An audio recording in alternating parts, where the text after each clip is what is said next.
I feel my favorite stock, I'm biting my cheek while I talk. My favorite stocks are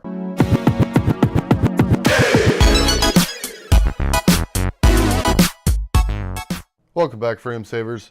I have a lot of stocks. I own like 174 stocks, not counting CEFs and ETFs and that type of stuff. So out of all my portfolios, I have a lot of stocks, and picking a favorite or favorites is kind of hard. I own every one of them for a different reason. For the most part, I'm a fundamental investor. I look at the fundamentals, but I guess a lot of my stocks are based on their dividend history as well, since I'm a dividend investor. I take both into consideration when I invest. Anyways, picking top stocks is hard for me because I don't have like favorites that I'm emotionally attached to. I guess if there was any that you could say I'm emotionally attached to, actually I'm not. I'm just not. Anyways, let's go over my top 5 stocks. I'm going to put, I created a top 5 stock list. This may change in the future, but right now I would say these are my top favorite stocks, and I'll give you the reasoning why and go over some of them for you. So the first one is going to be BMO, which is a bank in Canada. It is the longest running dividend in Canada, as far as I know, of any companies, not just banks. They've been paying a dividend for almost 190 years. So yeah, I mean, with that kind of history, it's unbelievable. And if you don't know, the financial regulations in Canada are stricter in many ways, and anyway, they're just much more beneficial. So yeah, I much prefer Canadian banks over United States banks. BMO has been around since 1817 in Montreal, Canada. If you don't know, it's the Bank of Montreal. Of course, they're a bank, so they're into all kinds of loans, credit cards, personal banking, all that good stuff, all the normal stuff that a bank would be involved in. The reason I like them so much is, one, their dividend history, right? It's amazing. I mean, what other company out there can you say has been consistently paying dividends year over year for 190 years straight? All right, that's pretty stable for a dividend income portfolio. If we look at their financials are solid. Main thing I'm looking at is net income. Net income, 4.4 million. This is annual. So 4.4 million, 4.6, 5.3, 5.4. It's continually going up over the last 4 years. If we look at their balance sheet, they have 293 billion in current assets, and current debt, or not debt necessarily, but liabilities, is 662. I do not like that, right? Because their liabilities are greater than their assets. But they are a bank, and they're in financial industry. They will be able to make that work, and they have for many, many years. They've been in that same situation. So I'm assuming that's normal business operating practice for them. Overall, total assets is 774 billion with only 728 in liabilities, so that's good. Although they're in the financial industry, they're working with high debt. Stockholder equity, I like. It has continuously gone up over the past 4 years. So, I mean, their balance sheets are solid. The banking industry in Canada has been known to be very, very stable. They don't allow them to pay out dividends unless they are profitable in certain ways. And I could pull that up and show you the rules on that, but I can't go over it by memory. But anyways, yeah, I like their regulations. I like their history, and 190 years of dividends. I mean, come on, man. I'm trying to build a dividend portfolio that's going to pay me dividends and possibly take that money to pay my bills in the future when I retire. I think I can depend on a dividend from this company. Yeah, it's going very up and down. It's not a growth stock like a dividend growth, but it's dividends. It's constant, consistent dividends, and that's what I'm looking for in a dividend portfolio. So BMO would be my number 1 pick. Number 2 pick would be Amazon, baby. Amazon has come a long way since it started. Anyways, let's look at their financials real quick. Their income statement, right? Went from 596 to 2.3 billion to 3 billion to 10 billion. It's continually going up. Their balance sheet, they have 75 billion in current assets, 68 billion in current liabilities. A little high, but still good ratio, I guess.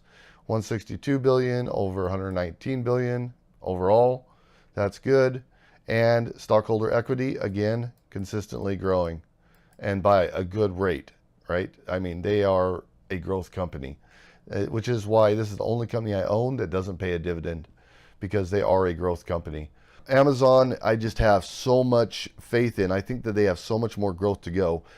Jeff Bezos, he's not afraid to take a risk. He will toss money out here and try this. If it doesn't work, he'll try this. And he tries different things and experiments until he finds something that hits and works. And that one win will make more profits and pay for all those previous losses. And he's done it consistently over the years. So, I mean, honestly, Jeff Bezos, dude, I've got a man crush on this guy, man. I swear to God. I'm not gay, but I'll tell you what, Jeff, I'm here for you, man. I'm just saying, I'm available. All right? All right? So, hit me up. Hit me up, Jeff. All right. So anyways, Amazon's got a long ways to go. I think that their growth has just begun.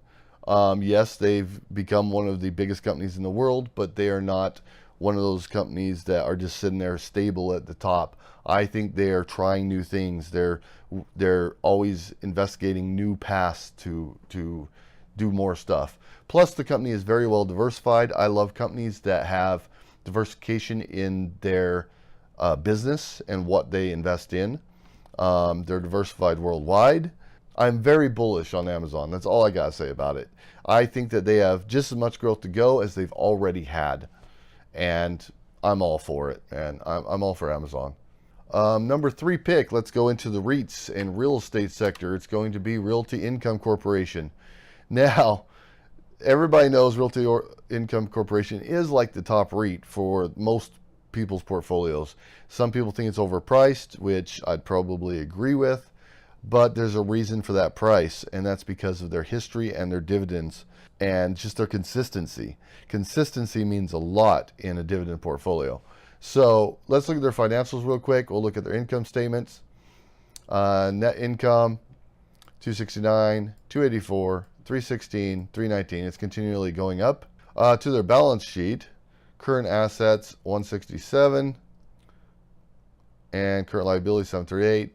It's very high ratio, but total assets overall is 14 billion over 6 billion. That's a very good ratio. The stockholder equity continuously is going up. That's a good trend. So their balance sheet's good. Their income sheet's good. They're continually paying out that income every single month. It is a top REIT, man. I don't know what else to say about Realty Income. It is just a top REIT. Their portfolio of real estate is good and diversified. I think they have great management, and the management means a lot when you're investing in these companies, especially when it comes to REITs. So Realty Income Corporation is my number 3 pick and my top REIT. Next will be Honeywell. Honeywell, let's look at their income. So net income consistently going up. Well, not quite. It did drop in 2017, but they recovered and made more in 2018. Balance sheet, current 24 and 18, so they have more assets than they do current liabilities. Total assets 57 to 39, that's good. Stockholder equity is stable, around 18 billion. So their financials are good. The thing I like about Honeywell though is, as you know, they've done like 4 spin-offs lately. Just this past year they did multiple spin-offs. They have 114,000 employees. They're huge. The thing I like about them most though is they are so diversified. I mean, obviously they're into the aerospace sector, but they do so many different things. They have APUs, propulsion engines, integrated avionics, environmental controls, flight safety, communications, navigation hardware, software, aircraft lighting, instruments, satellite and space components, wheels and brakes. They're in every part of the aircraft industry. And on top of that, they have building technology, a totally different segment of their company. where they have products, software, technologies, sensors, switches, control systems, energy management, access control, video surveillance, fire products, remote patient monitoring, advanced software applications and installation, maintenance, upgrades, performance materials technology segment. They've got catalysts and absorbents, and never mind, I don't know how to say that word. Equipment, consulting services, safety and productive solutions segment. They've got product, software, and connected solutions. Safety products comprise personal protection equipment, apparel, gear, footwear, gas detection, cloud-based notification. I mean, they have their hands in everything, and they've been around since 1985, which isn't a long time. I was 15 years old at that time. But they have their hands in so much different stuff. Their business is so diversified, and all of their sectors are performing well. So I really love Honeywell because of the diversification and them not being afraid to spin off companies as needed and do what's needed to continue to increase their business and their performance.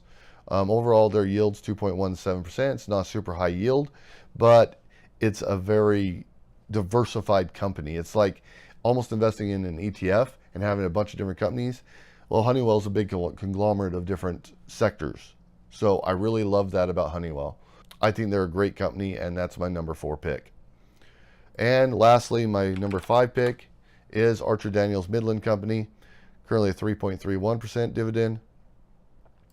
Archer Daniels, same reason I like Honeywell. They have their hands in a lot of things, but mostly, of course, it is all food-based. It is consumer staples, or as they'd put it here, a consumer defensive.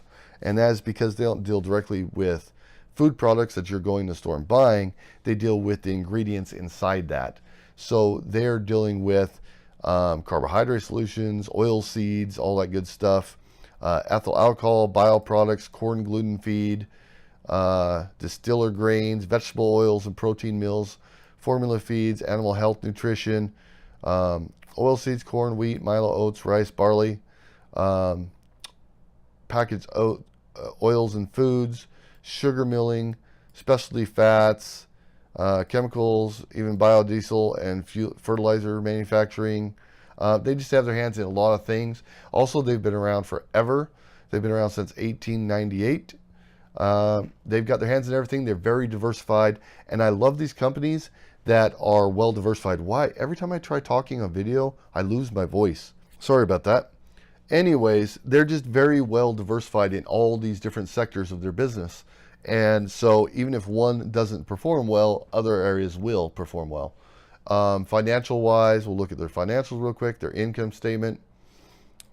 Income is stable. We're up to 1.8 billion. Balance sheet. Current assets 9.5. Current liabilities only 108 million. So 9.5 billion, 108 billion. I mean, that's awesome. 29 billion, and they only have 10 billion in liabilities. That's awesome. So yeah, their financials are great. Their income statement's great. They're very well diversified, and their dividend history is good as well. Let's look at their dividend history real fast. I forget how many years they've grown it, but let's click this. 43 years. For 43 years, they've grown their dividend every single year. So, I mean, obviously, it's a dividend aristocrat going on to become a dividend king in 7 years. Well-diversified company, profitable company, consistent history. So, Archer Daniels is definitely my consumer defensive or staples pick. So, my top 5 are BMO, which is the Canadian bank. The other Canadian banks are as well very, very good investments as far as I'm concerned. There are 5 major banks in Canada, and all of them have been paying dividends for like 120 plus years. So it's pretty amazing. Number 2 is Amazon, because I feel they have just as much growth to go as they've already done. The other possibility for that spot was going to be Apple, because kind of those are 2 big ones, right? Apple, I'm not so sure about their future. I think they're a great company. I think they're still profitable, and they're going to be for many years to come, but they have to do something innovative, and that's just what Apple has to do. to continue trending the way that they should be. So they're not a top pick. I am buying them though. O is my real estate pick. The second pick would have been good. Gladstone Commercial. Gladstone Commercial has a great history. It's paid its dividend, or its distribution, I should say, to be more accurate. It's paid its distribution even through the recession of 2008, 2009. It's got a great history as well, but O just blows it away as far as I'm concerned as for management. Honeywell, again, very diversified. My number 4 pick. My other pick would have been ABM. ABM does janitorial and building maintenance and AC units and all that good stuff in commercial buildings for all kinds of different sectors. Great company. I also own them, but Honeywell will obviously beat them out in this list. ADM, consumer defensive. Other picks would have been like General Mills, that type of stuff, whereas those are direct-to-consumer food products, where I was looking more for I was looking more for something dealing directly with the produce, you know, wheat and barley and corn and the actual grains and stuff. And Archer Daniels meets that demand, plus it makes all of the ingredients that are put into your food, good or bad. Anyways, it beat out General Mills in this particular list. So there's my top 5. The other thing I did want to talk about is McDonald's. So as you know, I don't know if you've heard me in the past, but I've mentioned that I'm a big fan of McDonald's, and there's a couple reasons for that. The thing is with McDonald's is everybody's going to eat fast food. They're going to continue to eat fast food whether they're broke or rich. And McDonald's has shown a consistent history. They have a great dividend history. They've grown their dividend for 42 years. Their payout ratio is great. So their financials are stable. So yeah, McDonald's is a great pick. But they didn't quite make this top list because I prefer these other companies. Like, this is great dividend history, but it doesn't really match up with BMO. All right, BMO only has 2 years of growth, but BMO's history is 190 years of paying dividends. I mean, you just can't beat that. It didn't make the list, but that's why it didn't make the list. The other reason it didn't make the list is if you look at its financials, I don't like its debt. If you look at its balance sheet here, current assets is 5.3 billion to 2, that's fine. 33.8 in total assets, but their total liabilities are more than their total assets. I don't like that at all. So while they're beating everything in earnings, that's a downfall to McDonald's. Now, do I think they're a great company? Absolutely. They just did not make my top 5 list. That's all there is to it. Some of these companies, one thing I did want to mention on this list of top 5 companies is some of these companies are better invested in a Roth IRA where it's tax advantaged over a taxable account. One of them would be REITs like Realty Income or Good. Those would be much better in a Roth IRA because you don't pay taxes on it. As you know, with REITs, you're paying normal income tax on your distributions. It's not capital gains tax like a qualified dividend is. So you're paying your full income. So if you pay 30% in taxes, you're going to pay 30% on your distributions from a REIT. So that's why it's best to put those into a Roth IRA if possible, because you aren't going to pay any taxes on them at all. And the REIT itself isn't paying any taxes on it because it's paying out 90% of its taxable income. Then the money's never taxed. It's basically tax-free on their end and our end. So you can't beat that by putting REITs into a Roth. So I highly suggest putting REITs in a Roth for your real estate sector. For good taxable account one would be Amazon, because Amazon's a growth stock. It doesn't pay a dividend. So you'd want to put that in a taxable account. You don't have to worry about it causing tax consequences as it grows over the years. So just a couple things I want to mention there, and I could go into that in another video if you guys are interested, but I mean, I think it's pretty self-explanatory. The stuff that's going to be high taxes, you're going to want in a tax advantage account. It's pretty simple. So anyways, there's my top 5. I hope you guys enjoyed. Let me know what you think. Do you think my picks are good? Do you think they're bad? Why would you not pick one of these? What company do you like better than these? Let me know. So anyway, that's it. And I hope you enjoyed. Have a good one. I'm just saying, I'm available. Alright guys, thanks for watching. I appreciate it. Be sure to hit that subscribe button down below. And if you liked the video, hit that like button for me. If you want to hear any specific type of information, anything that you're interested in, you have any questions, just drop me a comment down below. Let me know what you think. Let me know your opinions on this video or any other video I've made. And if you know anyone else that might be interested in this video, please be sure to share it on your social media and share the knowledge. Thanks guys.